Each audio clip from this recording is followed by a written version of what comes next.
ചെമ്പനീർപ്പൂവിൻ്റെ ഇനിയുള്ള ആഴ്ചയിലെ കഥയാണ് ഞാനിന്ന് പറയാൻ പോകുന്നത്. അപ്പോൾ അതിനു മുമ്പേ എൻ്റെ ചാനൽ ആദ്യമായി കാണുന്നവരുണ്ടെങ്കിലും സബ്സ്ക്രൈബ് ചെയ്യാത്തവരുണ്ടെങ്കിലും ഒന്ന് സബ്സ്ക്രൈബ് ചെയ്യണേ. വീഡിയോ ഇഷ്ടമായെങ്കിൽ ലൈക്കും ചെയ്യണം. അപ്പോൾ നമ്മുടെ പൂമാല കെട്ടിക്കൊണ്ടിരിക്കുകയാണല്ലോ രേവതി. ഈ കെട്ടുന്നതിൻ്റെ ഇടയിൽ മനോഹരമായിട്ടുള്ള ഒരുപാട് മുഹൂർത്തങ്ങളാണ് ഉണ്ടാവുന്നത്. രേവതിയുടെ പാട്ടും നമ്മുടെ ശ്രീകാന്തിൻ്റെയും വർഷയുടെ ഡാൻസും കൊണ്ടൊക്കെ അതിമനോഹരമാണ് ആ പൂക്കെട്ടലിൻ്റെ ഇടയിലുള്ള ദിവസങ്ങൾ. അപ്പോൾ ഇതൊക്കെ കഴിഞ്ഞ് കറക്റ്റ് സമയത്ത് രാവിലെ തന്നെ, അതായത് സമൂഹ വിവാഹത്തിൻ്റെ രാവിലെ തന്നെ രേവതിയുടെ എല്ലാ പൂക്കളും കെട്ടിയും കഴിയും. അപ്പോൾ ആ ലോറിയിൽ, അതായത് ഓട്ടോറിക്ഷയിൽ ഇനി കൊണ്ടുപോകാൻ പറ്റില്ലല്ലോ, അപ്പോൾ സച്ചിയുടെ പരിചയത്തിലുള്ള ഒരാളുടെ വണ്ടി വിളിക്കുവാണ്. അയാളാണെങ്കിൽ ഏത് നേരം ഫുൾ ടൈം ഫോണിൽ സംസാരിച്ചുകൊണ്ടിരിക്കുന്ന ആളാണ് അയാളുടെ കെട്ടാൻ പോകുന്ന പെണ്ണിനോട്. അപ്പം ഇങ്ങനെ ഫോണിൽ സംസാരിച്ചിരിക്കുന്ന കാണുമ്പോൾ സച്ചി പ്രത്യേകം പറയുന്നുണ്ട്, ദേ ഇത് കറക്റ്റ് സമയത്ത് അവിടെ എത്തിക്കണം, എങ്ങാനും ഒരു ചെറിയ മിസ്റ്റേക്ക് വന്നാൽ അറിയാലോ, നേതാവ് നടത്തുന്ന ഒരു സമൂഹ വിവാഹമാണ്, അയാൾ എന്നെ കൊല്ലും, അതുകൊണ്ട് നീ ഫോണിന് തൽക്കാലത്തേക്ക് ഈ വണ്ടി ഓടിച്ച് ഈ പൂമാലകൾ അവിടെ എത്തിക്കുന്നവരെ നീ ഫോണൊന്നും ചെയ്യരുതെന്ന് പറഞ്ഞിട്ട് സച്ചി ആ 500 പൂമാലകൾ ആ വണ്ടിയിലോട്ടൊക്കെ കയറ്റി വെക്കുവാണ്. എന്നിട്ട് പിന്നെ എന്ത് ചെയ്യുമെന്ന് വെച്ചാൽ സച്ചി 2 പൂമാലയും കൊണ്ട് ആ വണ്ടിയുടെ മുമ്പിലൊക്കെ ഇരുന്ന് ഫോട്ടോ എടുക്കും. അപ്പോൾ രേവതി ചോദിക്കും, പൂ കെട്ടിയത് ഞാനല്ലേ, എന്തിനാ സച്ചിയുടെ ഫോട്ടോ എടുക്കുന്നതെന്ന് ചോദിക്കുമ്പോൾ, ഇത്രയും വലിയ ഓർഡർ പിടിച്ചെന്നത് ഞാനല്ലേ, ഇനി ഇങ്ങനെ ഒരു മുഹൂർത്തം ഉണ്ടാവുമെന്ന് അറിയില്ലല്ലോ, നീ ഒരു ഫോട്ടോ എടുക്കുമെന്ന് പറഞ്ഞ് സച്ചി അവിടെ നിന്നൊരു ഫോട്ടോ ഒക്കെ എടുക്കുവാണ്. തന്നെ 500 പൂമാലയൊക്കെ കയറ്റി എന്നിട്ട് വണ്ടിയിലോട്ട് വിടുവേ. പക്ഷേ ഇതേ ടൈമിൽ വേറൊരു സംഭവം കൂടി നടക്കുന്നുണ്ട്. ഈ രേവതിയുടെ വീടിൻ്റെ ഫ്രണ്ടിൽ തന്നെ ആൻ്റണിയുടെ 2 സുഹൃത്തുക്കൾ നിൽക്കുന്നുണ്ട്. ആൻ്റണിക്കാണെങ്കിൽ സച്ചിയോടും രേവതിയുടെയും ദേഷ്യം അങ്ങനെ കയറി നിൽക്കുന്ന ടൈമല്ലേ. അപ്പോൾ ആൻ്റണി തന്നെ ഇവർക്ക് ഈ ഓഫർ വന്നത് ആൻ്റണിക്ക് അറിയാം. അപ്പോൾ ഈ ഒരു അവസരം മുതലാക്കുവാനാണ് ആൻ്റണിയുടെ ഉദ്ദേശം. കാരണം ഈ 500 പൂമാല കറക്റ്റ് സമയത്ത് അവിടെ എത്തിച്ചില്ലെങ്കിൽ നേതാവിൻ്റെ പ്ലാനൊക്കെ മുടങ്ങും. പിന്നെ നേതാവ് പക തീർക്കുന്നത് സച്ചിയോടായിരിക്കും. സച്ചിയെ അദ്ദേഹം എന്ത് ചെയ്യുമെന്ന് പറയാൻ പോലും പറ്റത്തില്ല. ഇതൊക്കെ ആൻ്റണി നേരത്തെ മുൻകൂട്ടി കണ്ടുകൊണ്ട് തന്നെ ആ പൂമാലയുള്ള വണ്ടി മോഷ്ടിക്കാനാണ് ആൻ്റണിയുടെ തീരുമാനം. അപ്പോൾ ആൻ്റണി സച്ചിയോടുള്ള പക വീട്ടാനുള്ള ഒരു അവസരമായിട്ടാണ് ഇതിനെ കാണുന്നത്. അപ്പോൾ ആൻ്റണി എന്ത് ചെയ്യുന്നു വെച്ചാൽ, അവർ ഈ വണ്ടി എടുക്കുന്നത് എപ്പോഴാണെന്ന് അറിയാൻ വേണ്ടി 2 പേര് സച്ചിയുടെ രേവതിയുടെ വീടിന് മുമ്പിൽ തന്നെ നിർത്തിയിട്ടുണ്ടായിരുന്നു. അപ്പോൾ ഈ വണ്ടി എടുത്ത ടൈമിൽ തന്നെ ഇവരും അവരുടെ പുറകിൽ ബൈക്കിന് പോകുവാണ്. ഇതൊന്നും സച്ചി രേവതിയൊന്നും ശ്രദ്ധിച്ചിട്ടില്ലേ. എന്നിട്ട് പകുതി വഴി ഇയാൾ വണ്ടി ഓടിച്ചിട്ട് ഇങ്ങനെ പോകുവാണ്. അതും ഫോണും സംസാരിച്ചുകൊണ്ടാണ് പോകുന്നത്. പെട്ടെന്ന് വണ്ടി ഒന്ന് നിൽക്കുവേ. അപ്പോൾ ഇയാളിങ്ങനെ വണ്ടി എന്താ പറ്റിയെന്ന് അറിയാൻ വേണ്ടി ഇറങ്ങി നോക്കാൻ പോകുമ്പോഴേക്കും 2 പേര് ഓടി വന്ന് ആ ലോറിയുടെ ഉള്ളിൽ കയറിയിട്ട് സച്ചിയുടെ ഈ പൂമാലയുള്ള വണ്ടി അങ്ങോട്ട് എടുത്തുകൊണ്ടും പോവുകയാണ്. ഇയാളാണെങ്കിൽ ഒരു എന്താ പറയുക, എന്ത് ചെയ്യണം എന്നറിയില്ലല്ലോ. ഇയാൾ അപ്പം തന്നെ സച്ചിയെ വിളിക്കും.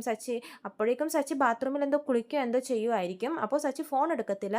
ഇയാൾക്കാണെങ്കിൽ അപ്പോഴും ഫോൺ വന്നുകൊണ്ടിരിക്കുകയാണ്. അവിടെ ആ പെണ്ണ് വിളിച്ചുകൊണ്ടിരിക്കുകയാണ്. ഇയാൾ അപ്പോഴും ആ ഫോണിൽ ഇങ്ങനെ സംസാരിച്ചുകൊണ്ടിരിക്കും. ഈ പൂമാല കൊണ്ടുപോയത് ആരാണെന്ന് എന്താണെന്നൊന്നും ഇയാൾക്കൊരു ദേഷ്യമില്ല.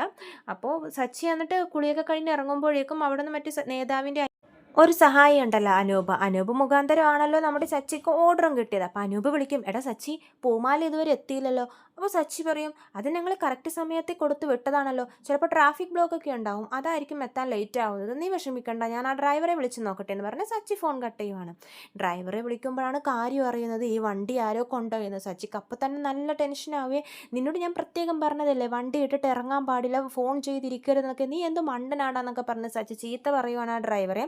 രേവതിക്കും ടെൻഷൻ ആവോട്ട് ഇത് കേൾക്കുമ്പോഴേക്കും. എന്നിട്ട് രേവതിയും സച്ചിയും കൂടി ഓട്ടോ എടുത്തിട്ട് അങ്ങനെ പോകുവാണ് ഈ ഡ്രൈവറുള്ള സ്ഥലത്തോട്ട്. അവിടെ ചെല്ലുമ്പോഴേക്കും കാണുന്നതോ ഇയാൾ അപ്പോഴും ഫോണിൽ സംസാരിച്ചുകൊണ്ടിരിക്കുന്നത്. സച്ചിക്കാണെങ്കിൽ ആ ഫോൺ തള്ളിപ്പൊട്ടിച്ച് കളയാനുള്ള ദേഷ്യമുണ്ട്.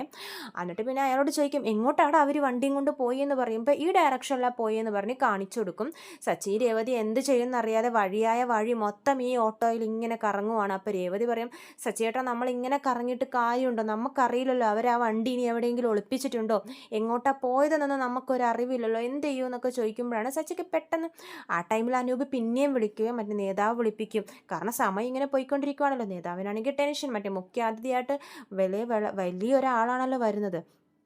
നേതാവ് വിളിച്ചിട്ടാണെങ്കിൽ സച്ചിയെ ചീത്ത പറച്ചിലാണ്, എനിക്ക് നിൻ്റെ ഉദ്ദേശം നീ ആരാണെന്നൊക്കെ മനസ്സിലായടാ, നീ എൻ്റെ എതിർപ്പാർട്ടിയുടെ ആളല്ലേ, നീ എൻ്റെ പരിപാടി കൊളാക്കാൻ വേണ്ടി മനഃപൂർവ്വം കൊട്ടേഷൻ എടുത്ത് വന്നവനല്ലേടാ എന്നൊക്കെ പറഞ്ഞ് നേതാവ് ചീത്ത പറയുന്നുണ്ട്. അപ്പോൾ സച്ചി പറയുന്നുണ്ട്, ഇല്ല ഞങ്ങൾ കറക്റ്റ് സമയത്ത് കൊടുത്തു വിട്ടതാണ്, പക്ഷേ എന്തോ ആരോ വണ്ടി മോഷ്ടിച്ചുകൊണ്ട് പോയി എന്നൊക്കെ പറയുമ്പോൾ ഇയാളെ വിശ്വസിക്കുന്നില്ല.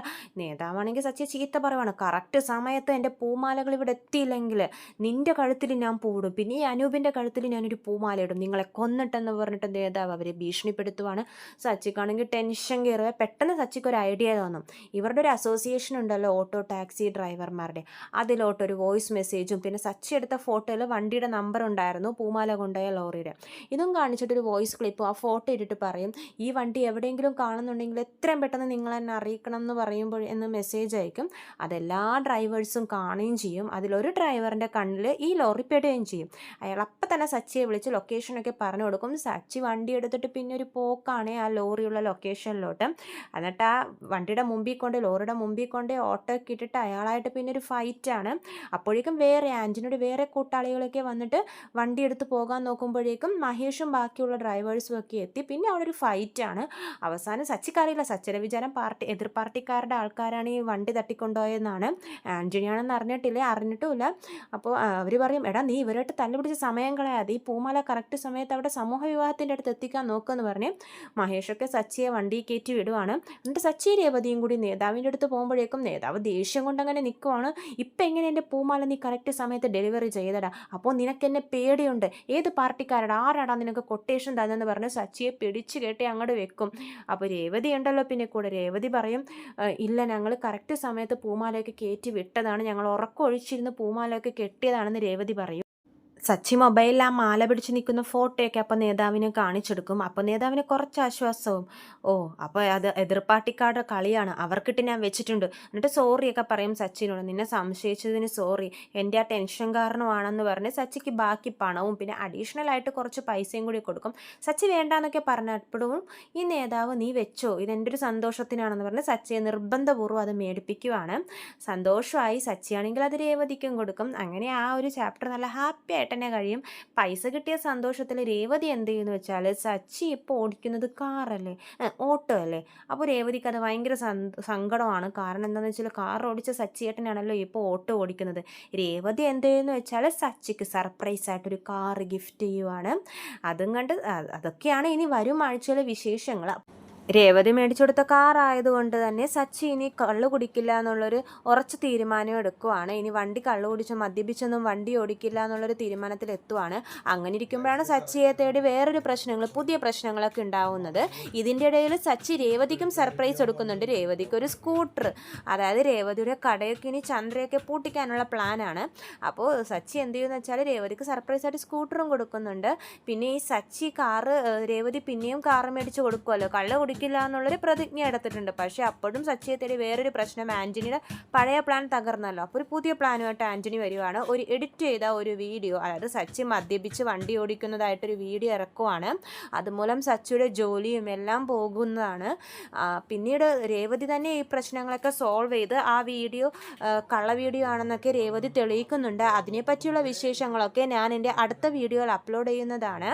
ഇപ്പോൾ സച്ചിക്ക് പുതിയ ഗിഫ്റ്റ് കൊടുത്ത് കാറായിട്ട് പുതിയ ഗിഫ്റ്റ് കിട്ടിയ സന്തോഷവും ചന്ദ്രയും എല്ലാവരും ഞെട്ടി നിൽക്കുന്ന സംഭവങ്ങളുമാണ് ഇനി വരും ആഴ്ചയിൽ വരാൻ പോകുന്നത്. ചെമ്പനീർപ്പൂവിൻ്റെ കൂടുതൽ വിശേഷങ്ങൾ ഞാൻ എൻ്റെ ചാനലിലൂടെ അപ്ലോഡ് ചെയ്യുന്നതാണ്.